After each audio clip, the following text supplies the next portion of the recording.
The Nationals are in their road grays, and as expected, Nyjer Morgan is going to first base to run in the place where Elijah Dukes was. And by the way, back on Tuesday, May 5th, at the start of the ball game at 12:38 Washington time, it was cloudy and 57 degrees. And today in Houston, about 42 degrees hotter than that. And it was Cinco de Mayo, and people were happy, and it was a big party, and it's not now. It's the 9th of July. And it's time to settle a ball game. At the time, the Astros were 11-15, and at the time, the Nationals were 7-17. But they had a pretty decent home record of 5-7 at that time. It was a getaway day, a day game after a Monday night game, because it was a very short series, and because of that being the Astros' only visit to Washington, D.C. this year. That's why this whole scenario has unfolded. There was not a later time really that fit the schedules, Rob, of either ball club for them to make a stop in D.C. and finish out the ball game. Well, I think there's some confusion as to the ground rules. Cecil Cooper, Manny Acton, the umpiring crew are going over it right now. And I was interested in seeing what kind of uniforms we would be wearing. We're wearing our road gray, and the Astros have their home whites on, which is kind of confusing if you're going to do highlights after this game. And we are the home team. And I doubt this is the same crew that was back in Washington, D.C. May 5th. Well, would you like to know who that was? Lance Barksdale was the home plate umpire. Tonight it's Jim Wolf. Brian Knight was at first base. Tonight it's Brian Onora. Randy Marsh, the crew chief, was at second. Tonight it's Fielden Culbreth. Mike Winters was at third. Tonight it's Adrian Johnson. Now we are assuming that the umpires after this game will then rotate their positions for the regularly scheduled game at 8:05 Eastern time tonight. And the Nats have remaining on the bench, and Josh Bard is expected to be the hitter in the number 7 spot after Willingham, currently occupied by the pitcher, none other than Joel Hanrahan. And then you have Ronnie Belliard and Alberto Gonzalez. The joke running around Houston last week, when the Pirates, actually this week when the Pirates were here, if the Astros made a deal and picked up Joel Hanrahan, he could be the winning and the losing pitcher in this game tonight.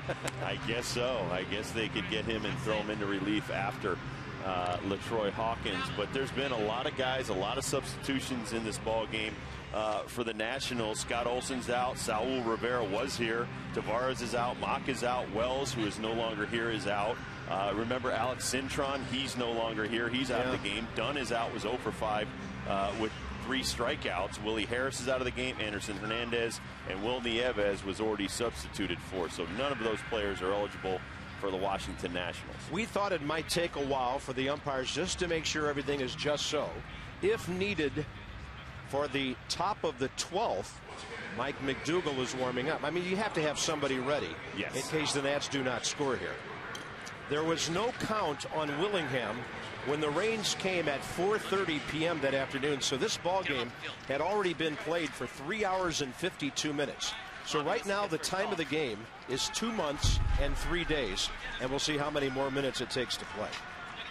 We've been waiting for this moment for a long, long time. And I think we're going to get this one in. We now have a roof that was built on the stadium. No, Minute Maid Park has their own retractable roof, and the roof is on because of the heat. It is 7:08 Eastern time, and LaTroy Hawkins to Josh Willingham. Instead, a throw to first. Interesting scenario here. If Morgan steals second, would they walk Willingham and then pitch to Josh Bard, nursing a bad groin next, who will be hitting for the pitcher? Short lead by Morgan. And the second throw over.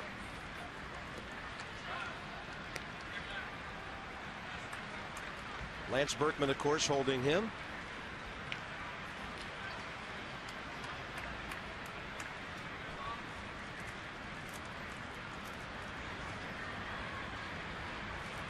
Still waiting for the first pitch. Here it comes. Willingham, a bouncer foul outside third. So the count goes to 0-1 after a wait of more than 2 months. And by the way, the previous night's game, John Lennon had beaten the Astros and their reliever Wesley Wright in a 9-4 Washington win when they pounded out 15 hits. So the Nationals were in a position to sweep this brief 2-game series before that tying run in the 9th inning on the sac fly by Jeff Blum. And guess who one of these starting pitchers is for the next game? John Lannon. John Lannon tonight. Roy Oswalt started this game. He will start against the Nats tomorrow. Hawkins working extremely slowly. Well, if you're confused, so are we. Well, I think we have a handle on what's going on, but evidently LaTroy is in no hurry to get the proceedings going here.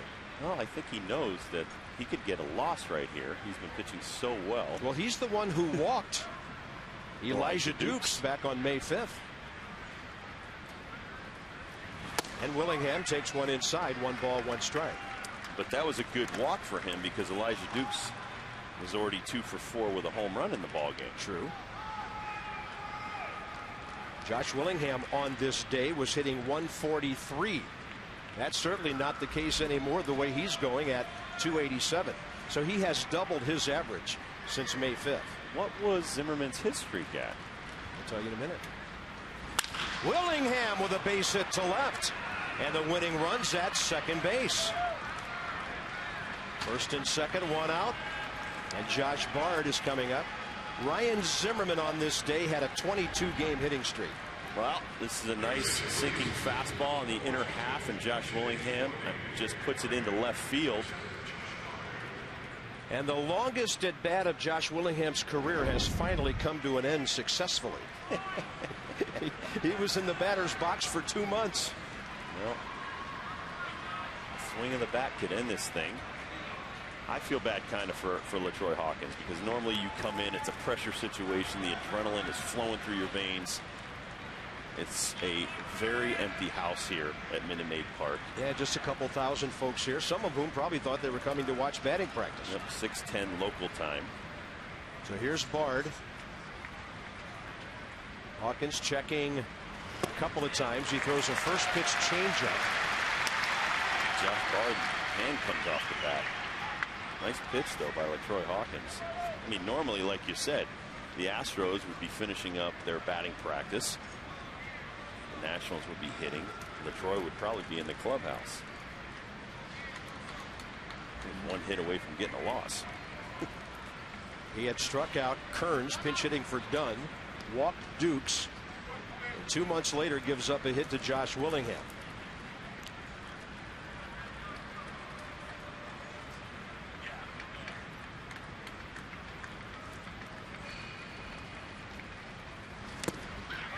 Pulled the string on him again and a foul tip. How about Jesus Flores, who's been on the disabled list for a long time with the broken bone in his shoulder? He's been waiting for that 1 hit to add to his stats for a long time. He's 1 for 2 in this game. That's right. Jesus Flores was a pinch hitter. And went in to catch. That actually was a bases loaded walk when he got that ribby, huh? Yep. So Bard has to protect here on 0-2.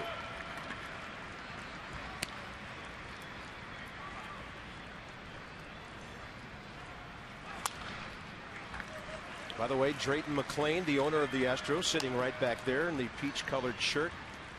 Everybody pretty curious about this one tonight. There's Mr. McClain. At this time, the Astros on the road were 6-7.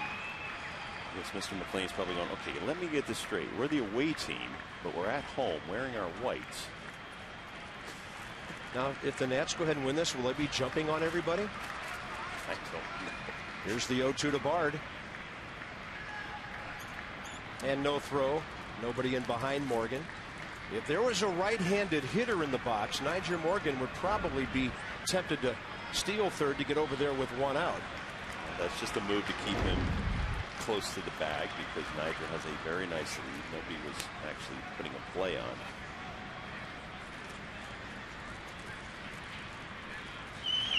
And a breaking ball that he holds off in the dirt.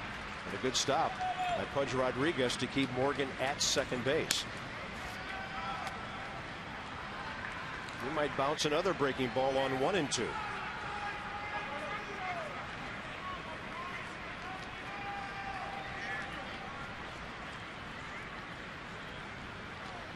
And the stats we're showing you are current stats, not post-dated back to May 5th, or predated back to May 5th. Here's the 1-2. And Bard with a ground ball. He's got a bad groin, and they're going to turn a double play. No, they won't. The game is over. The ball is thrown away, and Nyjer Morgan scores. Can you believe it?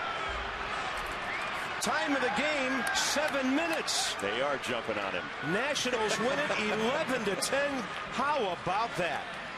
Rob, they had no reason to hurry with a runner who has a bad groin. No way he's going to beat this out. Well, LaTroy Hawkins throws a slider up in the zone. Bard hits it. You see him limping coming out of the box. He can barely make it down the line. And Tejada just airballs that one. Nice feed right there. Tejada comes up and throws it right over Berkman's head. Watch Nyjer Morgan. He never stopped going. Watch Josh Bard bob out of the box. Look at him. He's limping all the way to first.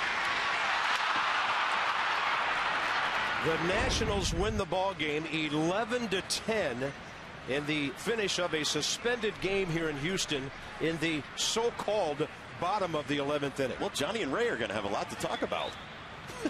21 runs, 25 hits, 4 errors. By the way,